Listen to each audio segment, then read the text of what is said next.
My next guest used big data to address a problem in Senegal, where there's a demand for more hospitals.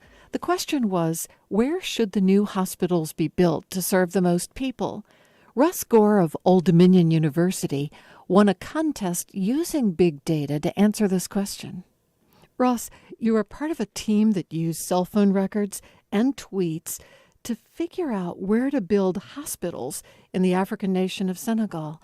How did that work? What was that part of?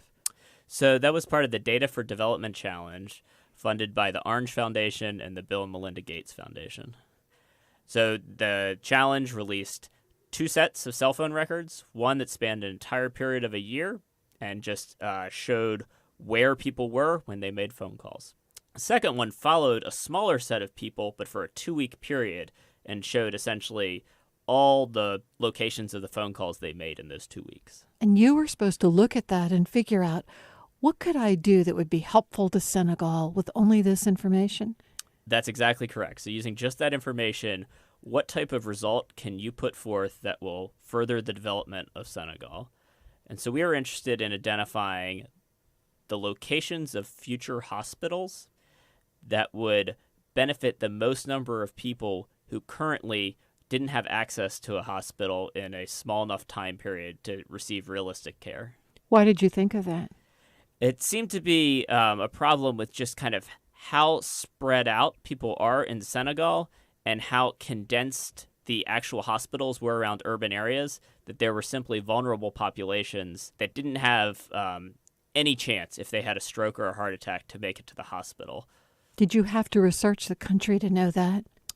So luckily, we had a couple members of our team who were familiar with Senegal, and this was kind of an idea they had. They had a number of different statistics that back it up, that these people existed. And so it seemed like a project that would kind of likely to yield fruit. What did you find? So we identified kind of 3 different locations throughout the country, further to the east, where in particular, if a hospital was placed around there, they would help on the order of 75 people who currently, if they had a heart attack or a stroke, just wouldn't have time to get to the hospital. And you could tell that from tweets and phone calls? So we used both data sets in kind of a very layered way. The first thing we wanted to do was just understand where in Senegal people are. So that data set that spanned the whole year of all the different cell phone tower locations that people were making phone calls from, we just used that as a proxy for where the population is in Senegal. The second thing we wanted to do was figure out where the hospitals are now. And so we could go ahead and take the population of Senegal and look at where the hospitals are and just put that over top of the map.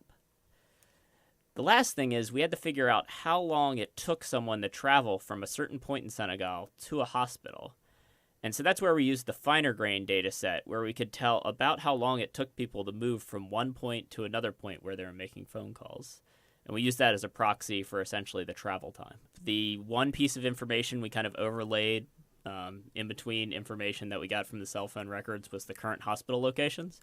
And then we just looked for areas where the travel time exceeded 3 hours, which if you have a stroke is the maximum amount of time that could transpire before the direst consequences would set in. Was anything done as a consequence of your analysis? So our solution was one of the prizes. It was kind of the practical application prize that was awarded, and all the prize-winning solutions were submitted to Senegal as kind of the result of the Orange Foundation and the Bill and Melinda Gates Foundation project. So they have our solution. I don't think they've started kind of loosening the earth on any hospitals yet, but we're keeping an eye on it. What most excites you about the possible uses of all this wealth of information that we're putting out there? The most exciting thing to me is kind of that we can get new insights into problems that we might not have even had answers to before. And we can do that by testing different policies and seeing if the demographics and the tweets change. So not conducting surveys over and over again. And we can do so in a quick way that comes at a very low cost. That was Ross Gore, an assistant research professor at Old Dominion University.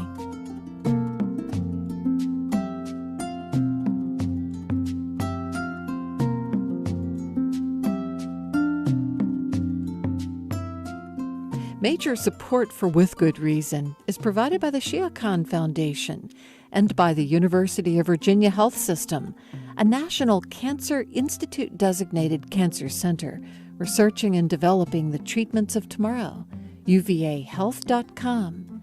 Support also comes from the law firm of McGuire Woods. With Good Reason is produced by the Virginia Foundation for the Humanities. Elliot Majerzik, Allison Quantz, and Lilia Fukin are our associate producers. Jeannie Palin handles listener services, and Miranda Bennett and Sharina Ong are our interns. Visit us at withgoodreasonradio.org or download the podcast on iTunes. To reach us, call 877-451-5098. I'm Sarah McConnell. Thanks for listening.